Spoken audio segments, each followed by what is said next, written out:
Hello दोस्तों, मैं प्रीति आप सभी का स्वागत करती हूँ अपने यूट्यूब चैनल प्रीति कॉन्सेप्ट पे। आज हम लोग ऐसे क्वेश्चन पढ़ेंगे जो हमारे एग्ज़ाम के लिए काफ़ी इम्पॉर्टेंट है और इस टाइप के क्वेश्चन हमारे एग्ज़ाम में बार बार पूछे जाते हैं। चलिए स्टार्ट करते हैं। हमारा पहला क्वेश्चन है, मुग़ल वंश की नींव किसने रखी? मुग़ल वंश की नींव जो है वह बाबर के द्वारा रखा गया था। मीन्स ऑप्शन नंबर ए बिल्कुल सही आंसर है। बाबर के द्वारा लड़ा गया कुछ प्रमुख युद्ध के बारे में बात करें तो वो है पानीपत का प्रथम युद्ध। पानीपत का प्रथम युद्ध जो है वो 21 अप्रैल 1526 को हुआ था बाबर एवं इब्राहिम लोदी के बीच में। इस युद्ध में बाबर विजयी रहा और इब्राहिम लोदी की हार हुई। मुग़ल वंश की जो कार्यकाल था वो 1526 से लेके 1857 तक था। ठीक है, चलिए नेक्स्ट क्वेश्चन देखते हैं। नेक्स्ट क्वेश्चन है, कोणार्क का सूर्य मंदिर किस राज्य में स्थित है? कोणार्क का सूर्य मंदिर जो है वह उड़ीसा राज्य में स्थित है। मीन्स ऑप्शन नंबर डी बिल्कुल सही आंसर है। नेक्स्ट क्वेश्चन है ब्लैक पेगोडा किस मंदिर को कहा जाता है? ब्लैक पेगोडा जो है वह कोणार्क के सूर्य मंदिर को कहा जाता है। ऑप्शन नंबर बी बिल्कुल सही आंसर है। कोणार्क के सूर्य मंदिर के बारे में कुछ एक्स्ट्रा फैक्ट की बात करें तो वो है, इसका निर्माण जो है वह 13वीं सदी में गंग वंश के राजा नरसिंह देव ने करवाया था और कोणार्क का सूर्य मंदिर जो है वह यूनेस्को की विश्व धरोहर स्थल में शामिल है। याद रखिएगा इस चीज़ का। इस क्वेश्चन का आंसर ऑप्शन नंबर बी बिल्कुल सही है। चलिए अगले क्वेश्चन को देखते हैं। अगला क्वेश्चन है, हुमायूं का पूरा नाम क्या था? हुमायूं का पूरा नाम जो था वह नसरुद्दीन हुमायूं था। मीन्स ऑप्शन नंबर बी बिल्कुल सही आंसर है इस क्वेश्चन का। नेक्स्ट क्वेश्चन है, जयदेव द्वारा लिखित ग्रंथ कौन सा था?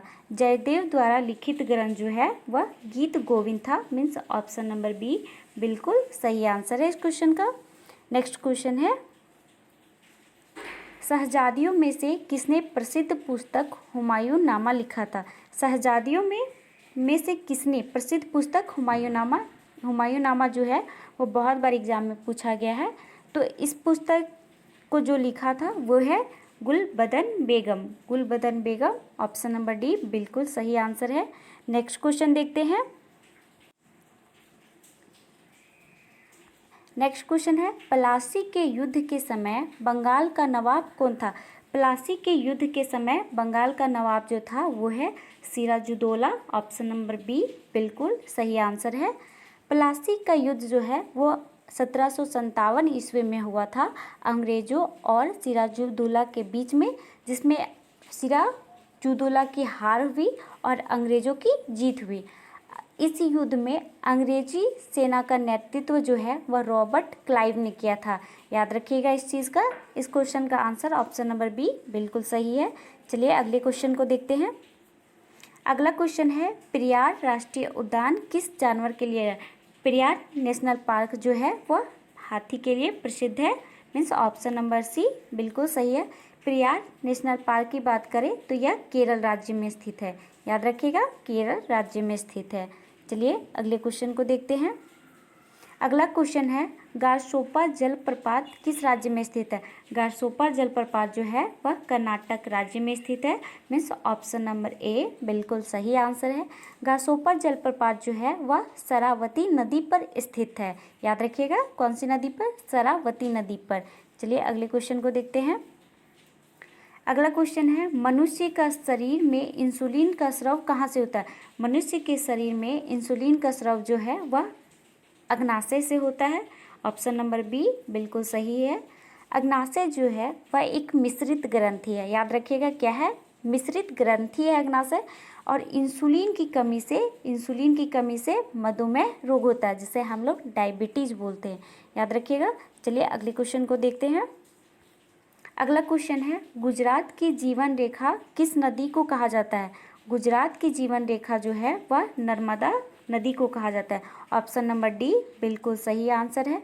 अब यहाँ पे नर्मदा नदी से रिलेटेड कुछ एक्स्ट्रा फैक्ट की बात करें तो इसका उद्गम जो है वह अमरकंटक से होता है। उद्गम कहाँ से होता है? अमरकंटक से। और अरब सागर में गिरने वाली प्रायद्वीप भारत की यह सबसे बड़ी नदी है। और विंध्याचल एवं सतपुड़ा के बीच यह भ्रांस घाटी का निर्माण करती है।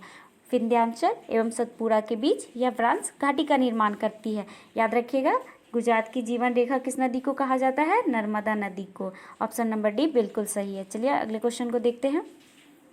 अगला क्वेश्चन है, संतोष ट्रॉफी किस खेल से रिलेटेड है, मीन्स संबंधित है? तो संतोष ट्रॉफी जो है वो है फुटबॉल से संबंधित है। Football means option number D बिल्कुल सही आंसर है। फुटबॉल में 11 खिलाड़ी होते हैं, ये तो सबको पता होती है। चलिए नेक्स्ट क्वेश्चन देखते हैं। नेक्स्ट क्वेश्चन है, हृदय की बीमारी को किसके द्वारा पहचाना जाता है? हृदय की बीमारी को जो है, हृदय की बीमारी को ECG के द्वारा पहचाना जाता है। मीन्स ऑप्शन नंबर ए बिल्कुल सही है। ECG का फुल फॉर्म की बात करें तो वो है इलेक्ट्रोकार्डियोग्राम। याद रखिएगा, इलेक्ट्रोकार्डियोग्राम। चलिए अगले क्वेश्चन को देखते हैं। अगला क्वेश्चन है, मस्तिष्क की बीमारी को किसके द्वारा पहचाना जाता है? मस्तिष्क की बीमारी को EGG के द्वारा पहचाना जाता है। मीन्स ऑप्शन नंबर बी बिल्कुल सही आंसर है। चलिए अगले क्वेश्चन को देखते हैं। अगला क्वेश्चन है, किस देश के साथ भारत की सबसे लंबी अंतर्राष्ट्रीय सीमा लगी हुई है? भारत की सबसे लंबी अंतर्राष्ट्रीय सीमा जो है वह बांग्लादेश के साथ लगा हुआ है। मीन्स ऑप्शन नंबर डी बिल्कुल सही आंसर है। इसकी लेंथ जो है वह है 4096 किलोमीटर और ये भारत के साथ अपनी सीमा पश्चिम बंगाल, असम, मेघालय, त्रिपुरा और मिजोरम के साथ साझा करती है। याद रखिएगा, बांग्लादेश जो है सबसे लंबी अंतर्राष्ट्रीय सीमा साझा करती है। ठीक है, चलिए अगले क्वेश्चन को देखते हैं। अगला क्वेश्चन है, पाक जल संधि किन दो देशों के बीच है? पाक जल संधि जो है वह भारत और श्रीलंका के बीच में है।